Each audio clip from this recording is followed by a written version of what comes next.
अटल जी का 13 महीना सरकार चला था, तो अटल जी का 13वीं यही है नरेंद्र मोदी के भाजपा। क्या ये पहली यात्रा नहीं है? 13 बार यात्रा कर चुके हैं, बिहार का 13वां कर दिए।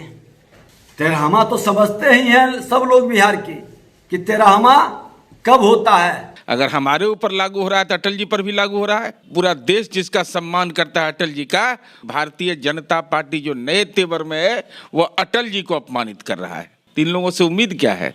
अरे कम से कम ज्ञान का आतंक नहीं फैलाइए, फंस जाइएगा हमारे जाल में। हम अब ठीक ठाक हो गए हैं, इसलिए परेशान हो जाइएगा। जो अटल जी का नहीं होगा वो भाजपा का हो जाएगा। वो बेचारे तो उनके बारे में हमको कोई टिप्पणी नहीं करना है। प्रशांत अभी किशोर हैं, अभी राजनीति में किशोर है। अरे बिजनेस अलग चीज है, नारा बना देना, साइकिल बना देना, साइकिल का यात्रा पोस्टर बैनर, ये अलग चीज है। इसका टेक्निक आपको आ सकता है कि राजनीति में प्रशांत अभी किशोर हैं। तारकिशोर प्रसाद कह रहे हैं कि आपके एमपी एमएलए उनके संपर्क में है। नहीं, उनको तो कहना चाहिए। देखिए उनके साथ तो घोर अन्याय हुआ है भाई। वो बिहार के माननीय उप मुख्यमंत्री थे, पिछड़ा वर्ग से आते हैं, उनके साथ कौन सा अपराध वो किए थे? उनको क्यों नहीं विधायक दल का नेता बनाया? तो स्वाभाविक रूप से वो नहीं अगर बोलेंगे तो कैसे सीआर उनका ठीक होगा? हमको लगता है कि केंद्रीय मंत्रिमंडल में भी जो मैं सुनता हूँ कि हेर फेर होने वाला है, तो ये सब बोल कर करके जगह न पाइए। अब विलम्ब का ही कारण कीजिए। सब राजनीति का माल लूट के ले जा रहा है दूसरा लोग, तो आपके हिस्से में कुछ आ ही नहीं रहा है। तो तारकिशोर जी मौका है, जल्दी जल्दी इसका इस्तेमाल करिए। बिहार के मुख्यमंत्री बिहार दौरे पर निकलने वाले हैं, उससे पहले विपक्ष के जो नेता हैं, बीजेपी के नेता लगातार उन पर हमलावर हैं। तरह तरह की हमलाएं की जा रही हैं, लेकिन इस बार विजय सिन्हा ने कुछ अजीबोगरीब तरीके से बयान दे दिया है। विजय सिन्हा ने कहा है कि मुख्यमंत्री लगातार 13 बार बिहार का यात्रा कर चुके हैं, यानी कि 13वीं कर दिए हैं, 14वीं के लिए क्यों निकल रहे हैं? क्या ये पहली यात्रा नहीं है? 13 बार यात्रा कर चुके हैं, बिहार का 13वां कर दिए। 13वां तो समझते ही हैं सब लोग बिहार के कि 13वां कब होता है। इसके अलावा तारकिशोर प्रसाद जो पूर्व उप मुख्यमंत्री है, उन्होंने कह दिया है कि बिहार में जो जदयू के एमएलसी हैं, एमपी हैं, हमारे संपर्क में हैं, यानी कि अब जदयू के लिए खतरा मंडरा रहा है। बीजेपी वाले आपके पार्टी को तोड़ेंगे और आप लोग 13वीं कर दिए हैं, 14वीं के लिए क्यों निकल रहे हैं? अटल जी भी 13वीं किए थे क्या? अटल जी का 13 महीना सरकार चला था, तो अटल जी का 13वीं यही है नरेंद्र मोदी के भाजपा। अरे नीतीश कुमार जी में तो नैतिक बल है कि नीतीश कुमार जी यात्रा पर निकल रहे हैं, लेकिन कलेजा में दम है आदरणीय नरेंद्र मोदी का कि कभी मीडिया के लोगों को सौभाग्य मिला होगा कि सामूहिक प्रेस कॉन्फ्रेंस में कोई पूछ ले उससे सवाल। अरे नीतीश कुमार जी यात्रा पर निकल रहे हैं, तो यात्रा पर इसलिए नहीं निकल रहे हैं कि जनता कोविड से परेशान और हमारा विपक्षी दल शानदार आलीशान बंगला बना रहा था भाजपा कार्यालय के रूप में। यात्रा पर निकल रहे हैं तंत्र को ठीक किए जाने की चुनौती जो लोकतंत्र में होती है, साथ ही साथ जो हम काम किए हैं उस काम में कहीं कोई कमी है, क्या करने की ज़रूरत है। समीक्षा बैठक करते हैं विभागवार, और वो समीक्षा बैठक में जनप्रतिनिधि भाग लेते, वो सलाह देते हैं, तो क्यों परेशान हैं? अरे 13वीं 14वीं ये तो बहुत आपत्तिजनक। क्या बिहार के लोग मर गए हैं कि 13वीं 14वीं हो रहा है? इसीलिए तो बोले, इसीलिए तो उदाहरण मैंने दिया कि अटल जी की सरकार कितने दिन चली थी? 13 दिन। तब तो अटल जी का भी 13वीं कर रहे थे। अगर हमारे ऊपर लागू हो रहा है तो अटल जी पर भी लागू हो रहा है।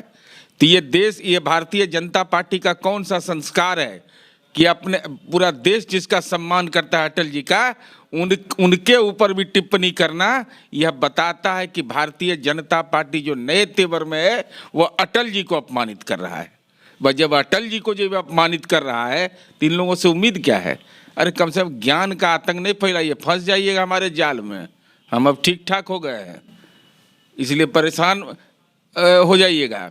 अगर 13वीं यात्रा पर आप यह सवाल खड़ा कर रहे हैं तो हम आपसे पूछना चाहते हैं कि अटल जी का भी तो 13 दिन से ही जुड़ा हुआ मामला था, तो अटल जी का भी 13वीं आप कर रहे थे ना।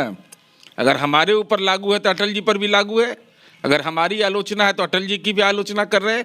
और जो अटल जी का नहीं होगा वह इस देश का वैसा नागरिक जो पंडित नेहरू के बाद अगर देश के अंदर सम्मान होता है तो अटल जी और डॉक्टर APJ अब्दुल कलाम का।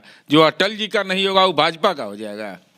प्रशांत किशोर कह रहे हैं कि जनता में आक्रोश है, संभल के जाए नीतीश कुमार। वो बेचारे तो उनके बारे में हमको कोई टिप्पणी नहीं करना है। प्रशांत अभी किशोर हैं, अभी राजनीति में किशोर हैं। किशोर मतलब बच्चा बोल रहे हैं। हाँ बिल्कुल। अरे बिजनेस अलग चीज़ है, नारा बना देना, साइकिल बना देना, साइकिल का यात्रा पोस्टर बैनर, ये अलग चीज़ है। इसका टेक्निक आपको आ सकता है कि राजनीति में प्रशांत अभी किशोर हैं। तो कैसे तारकिशोर प्रसाद कह रहे हैं कि आपके MP MLA उनके संपर्क में है? नहीं, उनको तो कहना चाहिए। देखिए उनके साथ तो घोर अन्याय हुआ है भाई। वो बिहार के माननीय उप मुख्यमंत्री थे, पिछड़ा वर्ग से आते हैं, उनके साथ कौन सा अपराध वो किए थे? उनको क्यों नहीं विधायक दल का नेता बनाया? उनमें पात्रता नहीं है। तो अगर ये नहीं बोलेंगे, पिछड़ा वर्ग के हैं, वो राज्य के उप मुख्यमंत्री रहे, तो उनको बनाइए। पिछड़ा वर्ग में तारकिशोर जी उनको बनाइएगा नहीं। रेणु देवी महिला भी अति पिछड़ा है, उनको बनाइएगा ही नहीं। तो स्वाभाविक रूप से वो नहीं अगर बोलेंगे तो कैसे CR उनका ठीक होगा? हमको लगता है कि केंद्रीय मंत्रिमंडल में भी मैं सुनता हूँ कि हेर फेर होने वाला है। तो ये सब बोल कर करके जगह न पाइए, अब विलम्ब का ही कारण कीजिए। अगर आपको लगता है कि जनता दल यू के विधान पार्षद, विधायक और सांसद अलग होने की स्थिति में है तो इसका श्रेय न लीजिए।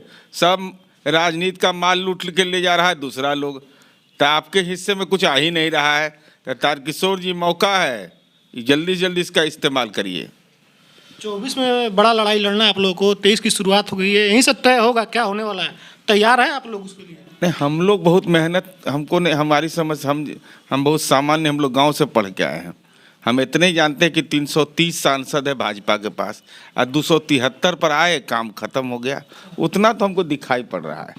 बहुत मेहनत करने की जरूरत नहीं है देश की राजनीति में। और सुनते हैं कि नड्डा साहब भी आ रहे हैं। हाँ, कल वैशाली में आ रहे हैं। तो काहे यहाँ, पटना तो बार बार आते हैं। पूर्णिया में उतरना चाहिए उनको। पूर्णिया में एयरपोर्ट बना दी अमित शाह जी, हाल ही में घोषणा किए। वहाँ एयरपोर्ट पर उतरते और एयरपोर्ट से सीधा वैशाली आते, लोकतंत्र की पहली भूमि पर। और उसका toll free number Amit Shah ji के पास है। पूछते कि भाई यहाँ टिकट कैसे मिलेगा। वहीं जहाज़ से उतरते और सब लोग को बताते भाई कि देखो यह केंद्र सरकार की बड़ी उपलब्धि है। और वहाँ से पूर्णिया से आने में कितना देर, 4 घंटा का समय लगता। स्पेशल फ्लाइट से आते, लेकिन एयरपोर्ट तो कम से कम लोगों को यह जानकारी मिलती इस जाड़े में। मान लीजिए सबके अब शादी विवाह का समय भी आ रहा है, तो लोग को उस इलाके के सीमांचल के लोगों को सुविधा होती। और वैशाली जा रहे हैं तो 2 अनुरोध मेरा जरूर उनसे है कि JP नड्डा जी आप आइए, आपका स्वागत है इस बिहार की धरती पर लोकतंत्र का।